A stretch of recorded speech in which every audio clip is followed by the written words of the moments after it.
All right, I have got some comments, and I'm an academic, so I wrote mine down. So I wrote a book on the history of queer communities in San Francisco, and it ends in 1965. So my thoughts tend to be historical. I did talk a lot in my book about queer neighborhoods and the meaning and the value of queer neighborhoods. So in my book, I argue that the marketability or the market viability of San Francisco's queer subcultures, that is, its neighborhood communities, led to civil rights, led to the important civil rights initiatives that took place in San Francisco through the development of a commercial district.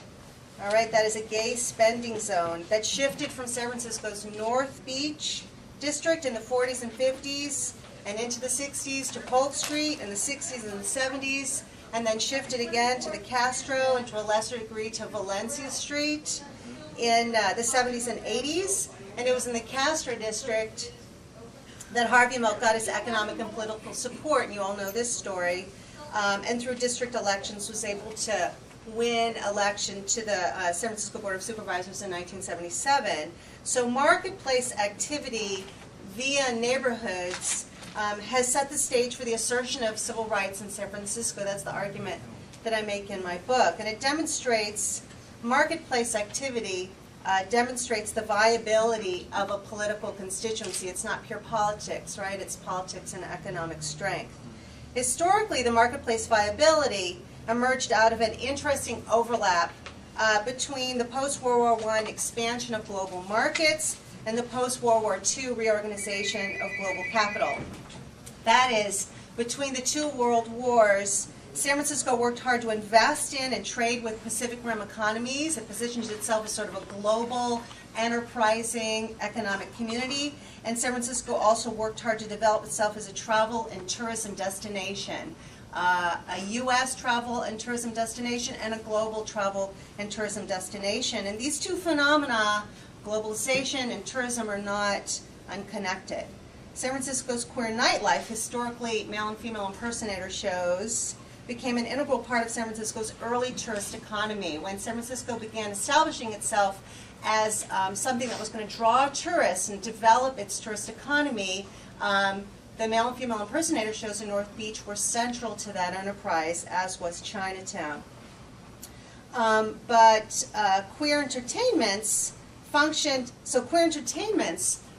as a foundation for the development of neighborhood and community development. Okay, so you find those queer entertainments as the seat for places like North Beach, Polk Street, the Castro, and as communities evolve, neighborhoods evolve, right? So entertainments are key, and entertainments are key to the development of tourism and sort of the draw that pulls tourism in.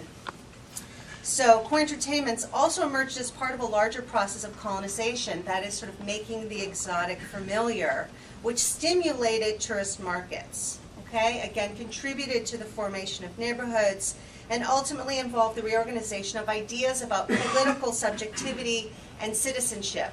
How is it that the queer community becomes a viable political constituency?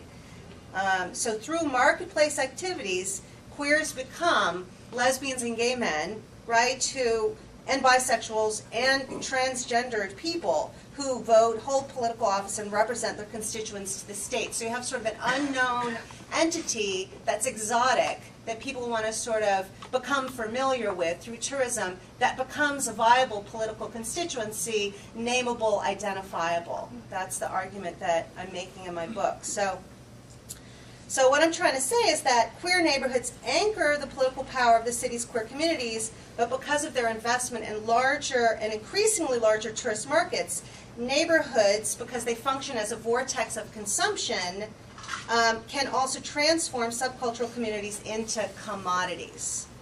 All right? And just to give you a sense of how compelling and indeed how vast the gay tourist market has become, I'm going to cite the research done by Community Marketing Incorporated, which is a local organization located in the Castro. And they estimate that the U.S. gay travel market is a $55 billion market. It's a huge market. This is the domestic market. We're not even talking about the global scale-up. All right, CMI, Community Marketing, Incorporated conducts research on gay spending, it produces trade shows, and advises over 700 clients a year on how to market to gay and lesbian consumers in their marketing. Tourism, CMI lists American Airlines and the Kimpton Hotels on their list of larger clients, but the vast majority of this organization's clients, large and small, are national and municipal tourist agencies seeking to attract gay and lesbian travelers. This is a huge, booming business, gay travel.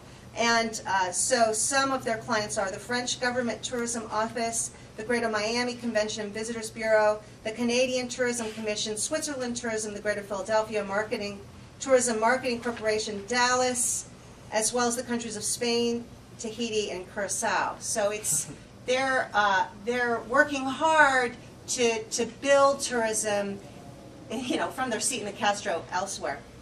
The upshot of all this is that the gay travel market is anchored to gay neighborhoods like the Castro, and the market share that San Francisco enjoys, it's historic, really, it's epic, but it's not to be taken for granted.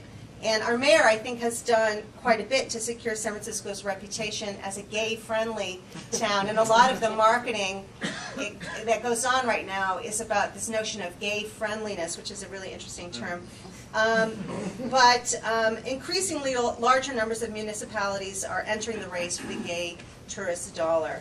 So what do queer neighborhoods do for cities? They anchor the city's queer community and political constituency, right? And they provide a tourist destination and a spending zone that translates into quite a lot of revenue, right, for the city. And that revenue gives the queer community a lot of political punch. I mean, that's a ton of money. But it can transform, and here's my caution, it can transform this dependence or an perhaps investment in tourism can transform what's vibrant or funky or culturally innovative, that is creative and resourceful about our lives and our communities, into sort of a mainstream commodity, a kind of queer Disneyland, or someplace you'd love to visit but really wouldn't want to live there. So the sort of the pros and the cons of it. And I think it's possible to leverage those dollars, but we want to leverage them carefully. So those are my comments.